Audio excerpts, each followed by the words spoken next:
যত বেশি দুরূদ ততই বেশি তোমার সম্মান, ততই বেশি আল্লাহ ইজ্জত বাড়ায় দিবেন রে গোলাম।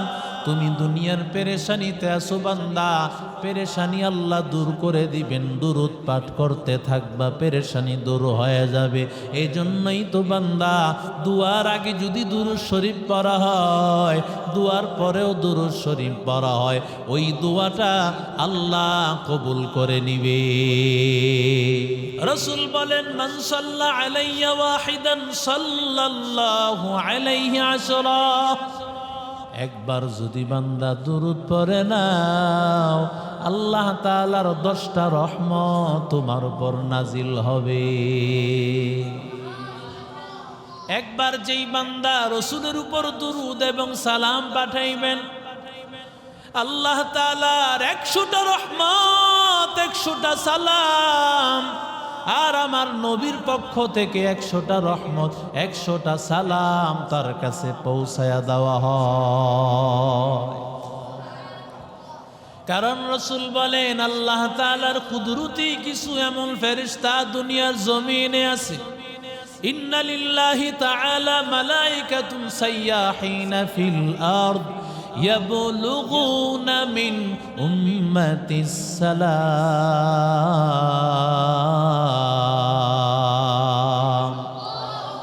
পয়গম্বর বলেন, আমার কিছু স্পেশাল এমন কানওয়ালা ফেরেশতা, এমন কিছু কানওয়ালা ফেরেশতা আছে যেই ফেরেশতারা রাসূলের উপর দুরূদ পাঠ করে। পৃথিবীর যেই প্রান্ত থেকেই দুরূদ পাঠ করবে, এই দুরূদ শোনার জন্য স্পেশাল কানওয়ালা ফেরেশতারা আছে।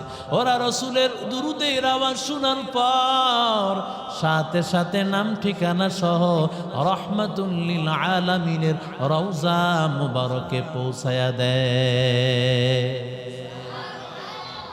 আব্দুল করিমের সন্তান আব্দুল্লাহ, আপনার উপর দুরূদ পড়েছেন নবী। এই নবীর কাছে যখন এই ঘোষণা শুনাইয়া দেয়, পয়গম্বর নিজের কানে শুধু শুনতে পায় তা না, বরং আল্লাহর নবীর পক্ষ থেকেও 100টা রহমত, 100টা সালাম ওই বান্দার কাছে পৌঁছায় দেওয়া হয়। বলে, এটা কেন কেন জানো? আল্লাহর নবী বলেন, আমার জীবদ্দশা অভ্যাস ছিল কেউ যদি আমারে হাদিয়া দেয় আমিও তাকে হাদিয়া দিতাম, কিন্তু আমি নবী দুনিয়া থেকে চলে যাওয়ার পরে আমি নবীর কাছে দুরূদ পাঠাইলো, এটা আমি নবীর কাছে হাদিয়া, আমি রওজা মুবারকের কাছে হাদিয়া। আমি নবী কবরে ঘুমাইয়া আছি, আমি নবীর কবরে বান্দা হাদিয়া নিয়ে আসলো। ও আল্লাহর বান্দা, আমি রাহমাতুল লিল আলামিন কবরে থাইকা কিভাবে হাদিয়া পাঠাইব? আল্লাহর নবীর পক্ষ থেকে আল্লাহ এমন ব্যবস্থা করে দিয়েছেন, আল্লাহ তাআলা রাহমাতুল লিল আলামিনের পক্ষ থেকে ফেরেশতারা 100টা রহমত আর সালাম পৌঁছায়া দেয়।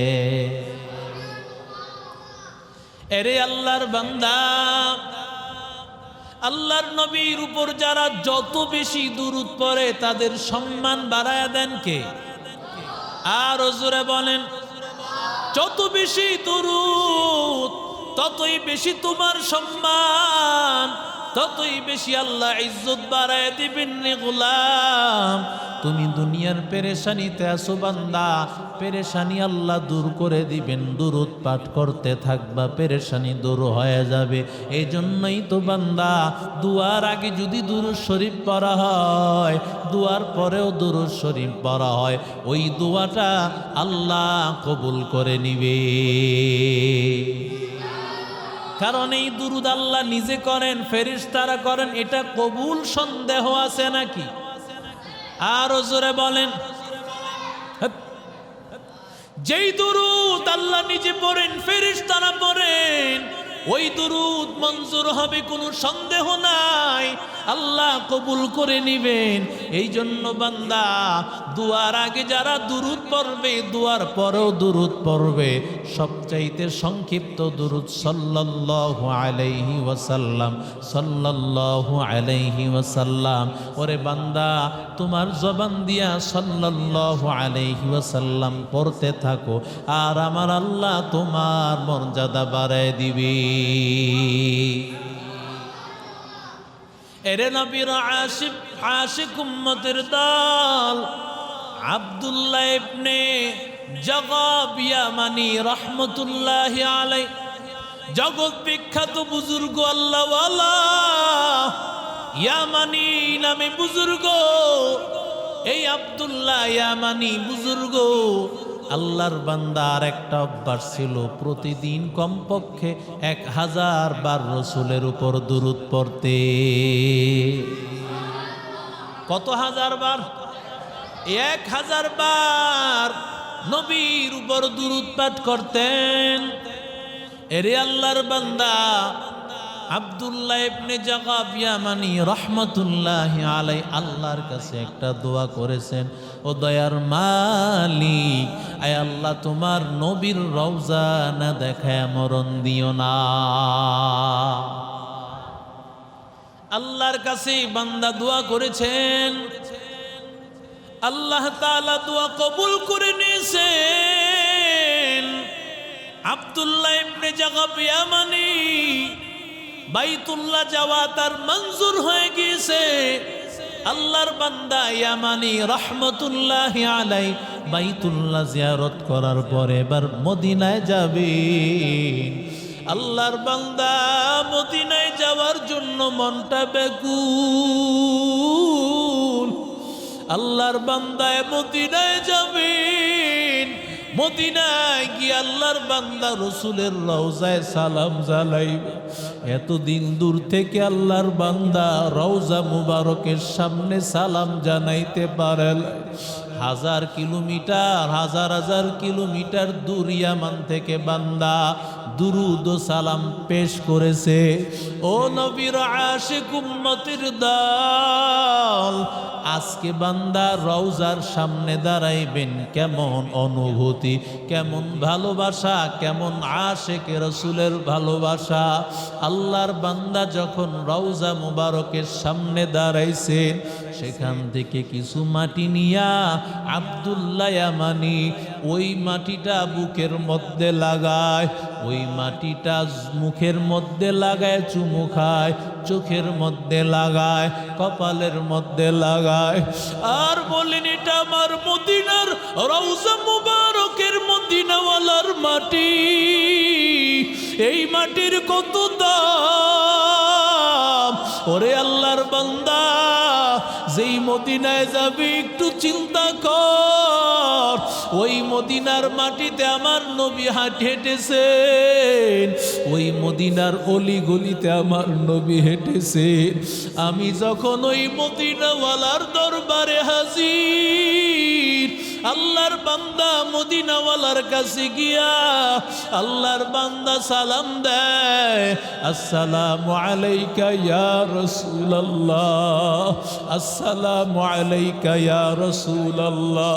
সালাম দেয় আর চোখের পানি ফালায়, আবেগ ধরে রাখতে পারে না, কারণ এতদিন দূর থেকে রসুলের কথা শুনেছেন, রসুলের উপর দুরূদ পাঠ করেছে। মহাব্বতের আশিকের মানুষের কথা এতদিন পর্যন্ত যেই মানুষের জাতি এত সম্পর্ক, ওই মানুষটাকে একটা নজর দেখতে পারে নাই। আজকে ওই রওজাওয়ালার সামনে হাজির।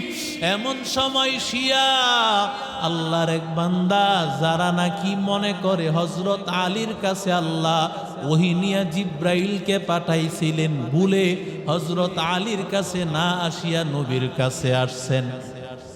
নাউজুবিল্লাহ কয় না? আল্লাহর নবী আখির জামানার নবী, কোনো সন্দেহ আছে নাকি? আরো জোরে বলেন, আনা খাতামুন নবিয়্যিন লা নবিয়্যা বাদি, আল্লাহর নবী বলেন আমি শেষ নবী, আমার পরে কোনো নবী নাই। এরে আল্লাহর বান্দা, যারা বলবে শেষ নবী মানি না, তাদের একটা ঠিকানা গর্দান আলাদা করে দিতে হয়। শিয়ারা মনে মনে, কিছু দুনিয়ার মানুষ এমন আছে, মানুষ সামনে থেকে হুজুর হুজুর বলে, কিন্তু ভিতরে তার মুনাফিকি, ভিতরে তার শয়তানি। ও আল্লাহর বান্দাদের দল, আল্লাহর বান্দা শিয়ার হালতটাও এমন।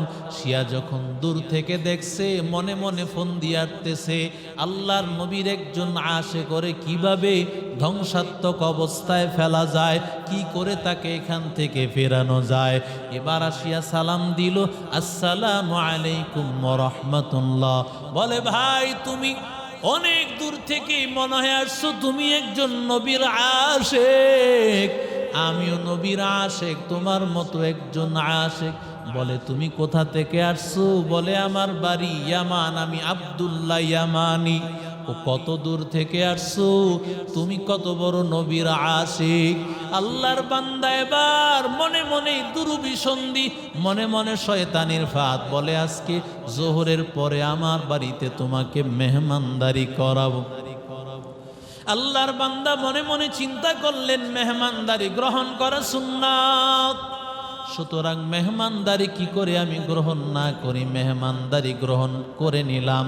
আল্লাহর বান্দা মনে মনে চিন্তা করলেন, মেহমানদারিটা গ্রহণ করেনি। আর আল্লাহর বান্দা জোহরের নামাজের পর এমনিতেই তো কোথাও না কোথাও খেতে হবে, সুতরাং মেহমানদারি আমি গ্রহণ করে নিলাম।